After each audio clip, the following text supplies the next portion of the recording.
कवने बांस के तजिया बनावे कवने बांस के धरनी हो हाय कवने बांस के धरनी हो आहो कवने बांस के तजिया बनावे कवने बांस के धरनी हो हाय एहो कवने बांस के धरनी हो हाय हाय हो कवने बांस के बनबो है निशान में हो हाय हाय हो कवने बांस के बनबो है निशान में हो हाय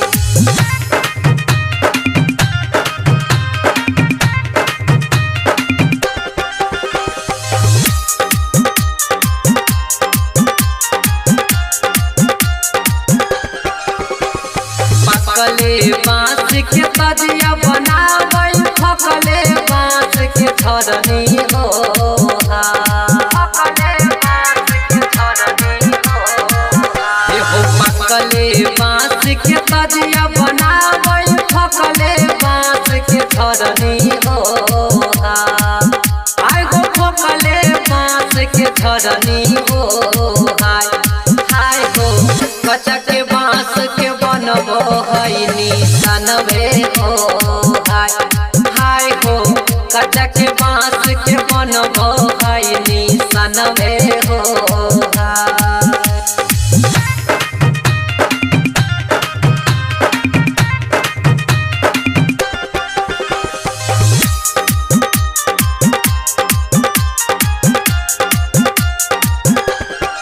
कवने भैया तजिया बनावे कवने भैया धरनी हो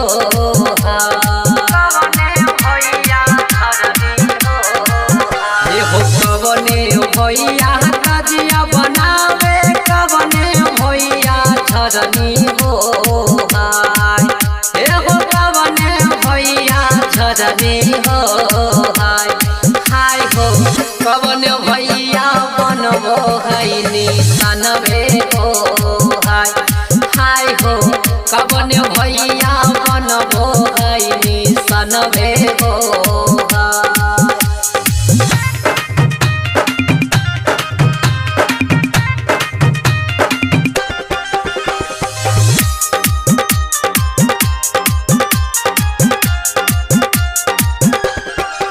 समसुल भैया तजिया बनावे मुकाबिल भैया धरनी हो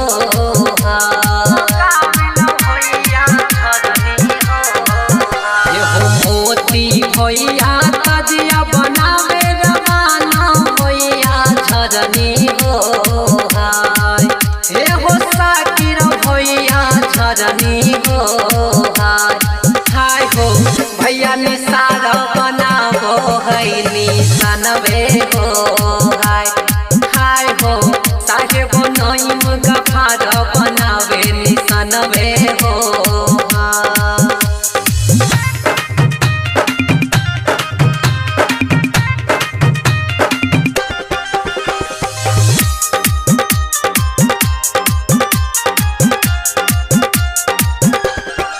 कवने भैया झरनी झाड़ी गे कवने भैया बना हो कवने भैया बना एहो कवने भैया झरनी झाड़ी गे कवने भैया बना हो एहो कवने भैया बना हो हाय हाय हो कवने भैया खेली हे कवन में हो हाय हाय हो कवन भैया खेली हे कवन में हो हाय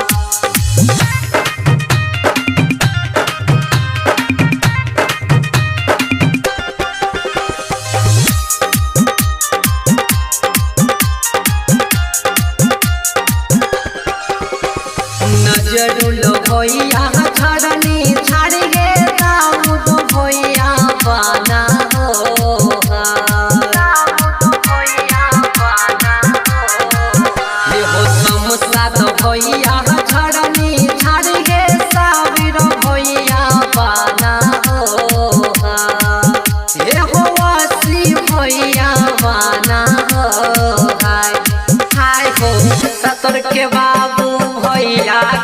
के कफनवे हो हाय हाय हो रूपदेव रामन गावे मरसिया हो हाय हाय हो। मां श्यामा रिकॉर्डिंग स्टूडियो संत कबीर चौक 70।